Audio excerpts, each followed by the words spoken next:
If you stopped working tonight, what would happen to your income next month? A high salary can look like wealth while making your life depend on Monday morning. Robert Kiyosaki's Cashflow Quadrant makes that dependency visible. It shows 4 engines: a job, a skill, a system, and capital. The first 2 need you. The other 2 can keep operating when you step away. So the key question is not how much you earn. It is, what keeps paying when you stop? Blueprint 1. 4 income engines. Kiyosaki puts every primary source of income into one of 4 quadrants. E is employee. S is self-employed. B is business owner. I is investor. These labels are not a ranking of people. They describe the engine producing the income. An employee is paid by an organization. A designer, accountant, engineer, or manager can earn an excellent salary in this quadrant, but the paycheck normally depends on continued employment. A self-employed person sells a specific skill. A consultant may charge $200 an hour. A surgeon may earn far more. The rate can be high, but the client is usually paying for that person's time, judgment, or presence. A business owner owns a system. Employees, processes, software, contracts, and distribution work together to deliver value. The owner may still work, but the revenue does not depend on every hour coming directly from them. An investor owns capital claims.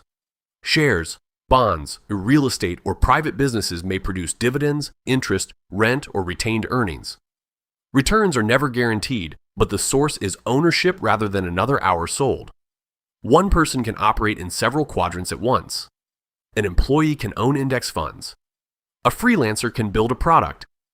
A business owner can still depend completely on their own sales ability.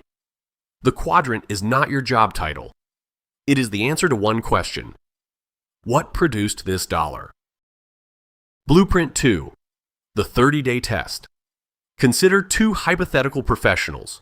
Maya earns $120,000 a year as an independent consultant. That is $10,000 a month before taxes and expenses. Her income looks strong. But almost every dollar depends on projects she personally delivers. If Maya takes 30 days away, most of that month's revenue disappears. Daniel earns a salary of $80,000. He also owns a diversified investment portfolio that currently produces $300 a month in dividends and interest. Daniel earns less total income. But a small part of his income already comes from ownership rather than attendance. This does not make Daniel financially free. $300 will not replace his salary. It simply shows that he has started building a second engine. The 30-day test makes dependency measurable. If you stopped working for 30 days, which income would continue? Salary may stop. Client work may stop. A well-built system may continue. Some asset income may continue, although markets, vacancies, defaults, and business risks still exist. The purpose of the test is not to make employment sound bad. A job can provide stability, skills, insurance, and the capital needed to invest. The mistake is believing that a high rate of earned income automatically removes dependency. It does not. It only makes the dependency more comfortable. Blueprint 3. From owning a job to owning a system. The hardest move in the quadrant is often from S to B. A self-employed expert succeeds because they are good at the work. Clients trust their judgment. Quality is tied to their attention. Then growth creates a trap.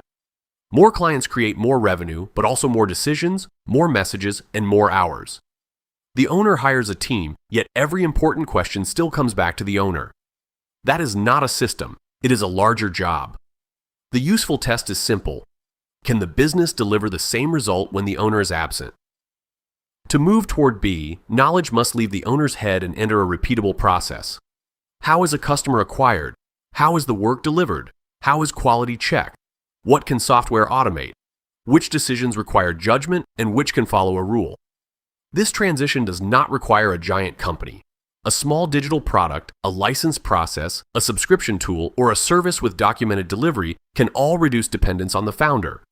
But a warning matters here. Owning a business is not automatically passive. Many businesses consume more time than jobs, and many fail. The relevant distinction is not employee versus entrepreneur. It is income that requires the next hour versus income supported by an owned, repeatable system. Blueprint 4. Capital and cash flow. The I quadrant replaces personal labor with capital as the main input. That sounds simple, but it changes the sequence of wealth building. First, earned income creates a surplus. Then the surplus buys ownership. Ownership may produce cash flow or grow in value. That output can be reinvested into more ownership. Imagine investing $500 each month into a diversified portfolio. In the first year, the contributions do almost all the work. Over time, dividends, interest, and business growth can become a larger part of the result. The investor is not paid for predicting every market move. The investor is paid for providing capital, accepting uncertainty, controlling costs, and staying invested. Kiyosaki emphasizes cash flow because it can help cover expenses without requiring the asset to be sold. But cash flow must be measured honestly. Rental income is not the rent collected. It is what remains after financing, maintenance, vacancies, taxes, insurance, and management. Dividend income is not free money. A company can reduce its dividend and its share price can fall. Business cash flow is not passive when one customer, employee, or owner still holds the entire system together. The word asset is not enough. The numbers must survive contact with reality. Ask 4 questions. What does this asset produce after all costs? What can interrupt that income? How concentrated is the risk? How much of my personal time does it still require? That is a more useful definition of an income-producing asset. Blueprint 5. The crossover plan.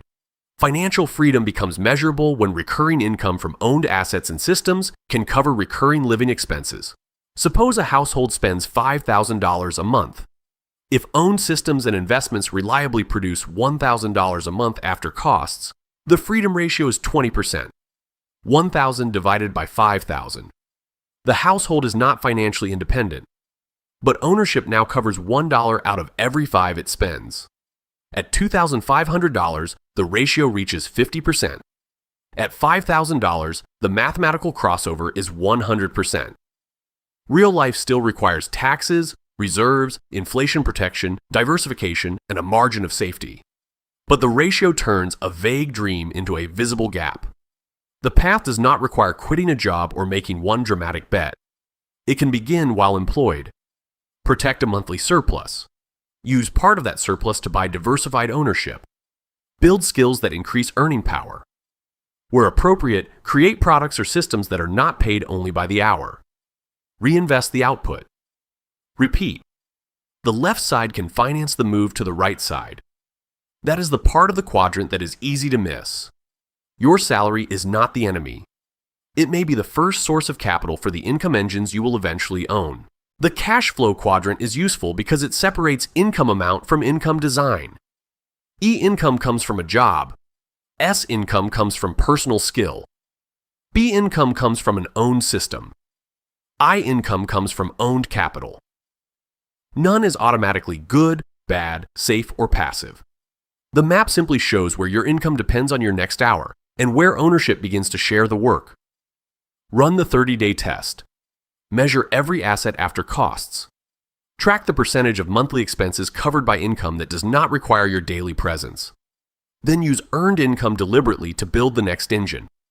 The goal is not to stop working. The goal is to make work a choice rather than a requirement. And that is your financial blueprint.